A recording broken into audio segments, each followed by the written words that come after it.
tidak perlu ragu-ragu. Kita hanya setia kepada rakyat Indonesia dan kita hanya takut kepada Yang Maha Kuasa di atas itu. Saya dalam minggu-minggu ini, bulan-bulan ini, saya dalam rangka memberi, apa istilahnya tuh? Memberi memberi kesempatan untuk tobat. Hai para koruptor atau yang merasa pernah mencuri dari rakyat, kalau kau kembalikan yang kau curi, ya mungkin kita maafkan, tapi kembalikan dong. Nanti kita beri kesempatan. Cara mengembalikannya bisa diam-diam supaya nggak ketahuan. Mengembalikan loh ya. Tapi kalau kau bandel terus, apa boleh buat? Kita akan menegakkan hukum. Bagian paling menarik dari narasi ini dua hal. Yang pertama yaitu ucapan Bapak Prabowo, tidak perlu ragu-ragu, kita hanya setia kepada rakyat dan kepada Yang Maha Kuasa. Ini luar biasa ya, prinsip seorang pemimpin. Saya yakin beliau mengatakan itu dengan kejujuran penuh.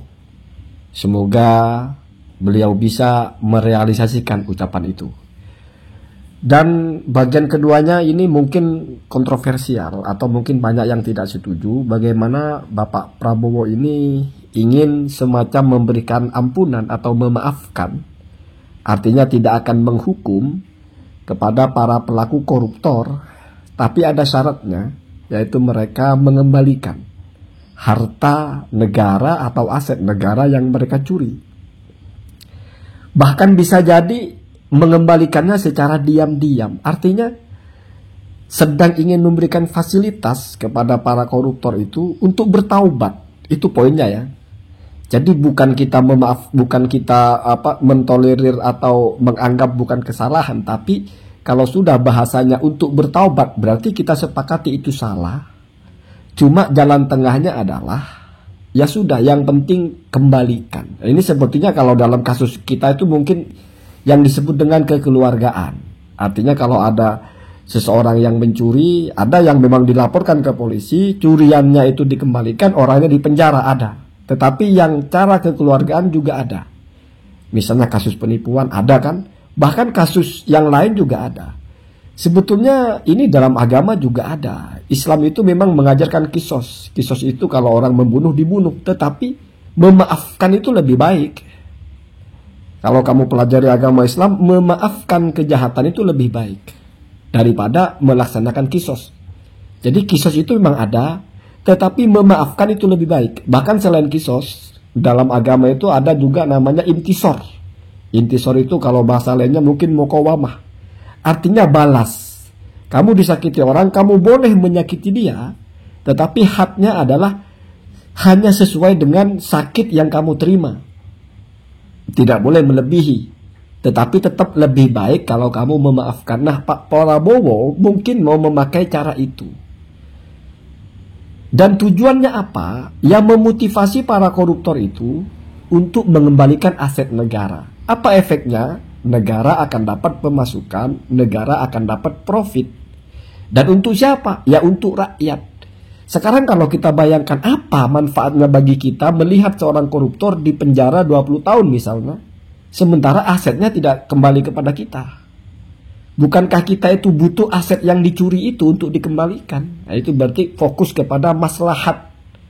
Kalau masalah koruptornya, ya pilihan saja mau dihukum atau dimaafkan. Ya. Jadi saya kira ini sesuatu yang baik. Apalagi itu menjadi motivasi agar pengembaliannya itu lebih efektif. Artinya seseorang kalau dalam bahasa itu sudah diberi kesempatan kedua, ya sudah. Kamu mencuri, ya sudah, asal kembalikan, saya maafkan kamu. Diem-diem pun boleh, asal kembalikan, saya maafkan. Itu luar biasa ya. Seorang presiden berpikir sejauh itu, orientasinya satu saja, yaitu memaksimalkan penarikan aset-aset negara yang dikuasai oleh orang-orang secara dolim, artinya secara ilegal. Ya mungkin ini banyak yang tidak setuju juga ya. Artinya tidak setuju itu ya mereka melakukan kesalahan harus dihukum, iya. Tetapi kan seorang pemimpin punya hak untuk bagaimana merumuskan, ya. Apalagi secara hukum pun, maksudnya secara pertimbangan pun, kalau ada pertimbangannya, misalnya dalam kejahatan itu ada justice kolaborator misalnya, ya, artinya ada jasa-jasa orang itu yang mengurangi beban hukumnya karena dia ada jasanya. Ya siapa tahu, ya mungkin tidak pas ke situ, ya siapa tahu. Yang penting arahnya adalah pengembalian aset-aset negara yang dikuasai oleh orang-orang secara dolim itu maksimal, itu ya. Itu saya kira poinnya, dan itu selaras dengan atas nama setia kepada rakyat, atas nama menjadikan kepentingan rakyat itu sebagai nomor satu, memaksimalkan pembangunan dan juga memaksimalkan hak-hak rakyat itu bisa mereka terima dengan cara yang pertama diambil dari orang-orang yang menguasainya secara ilegal atau orang yang mengkorupsinya. Kan kira-kira begitu ya. Bahkan agama Islam juga itu sebetulnya bukan agama yang mengajarkan dendam. Kalau Anda tidak percaya, perhatikan Rasulullah dulu ketika masih berkonflik dengan orang-orang Quraisy di Mekah.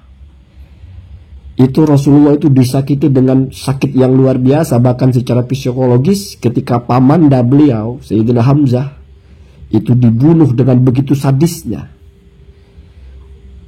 Ketika Rasulullah sudah berkuasa penuh, bahkan di Mekah sudah tidak ada lagi yang berani kepada Rasulullah, apakah Rasulullah ada dendam sehingga dicari siapa itu, mana Hindun itu, mana Wahsy itu, mana orang-orang dulu yang menyakiti Rasulullah dengan menghancurkan jenazahnya Sayyidina Hamzah, artinya berlebihan ya. Tapi tidak, Rasulullah langsung buat kesepakatan. Ini sekarang zamannya sudah begini. Tidak ada dendam, tidak ada permusuhan. Tidak dicari-cari siapa itu yang ngebunuh ya. Lupakanlah yang selesai, lupakan. Kita bicara perbaikan ke depan.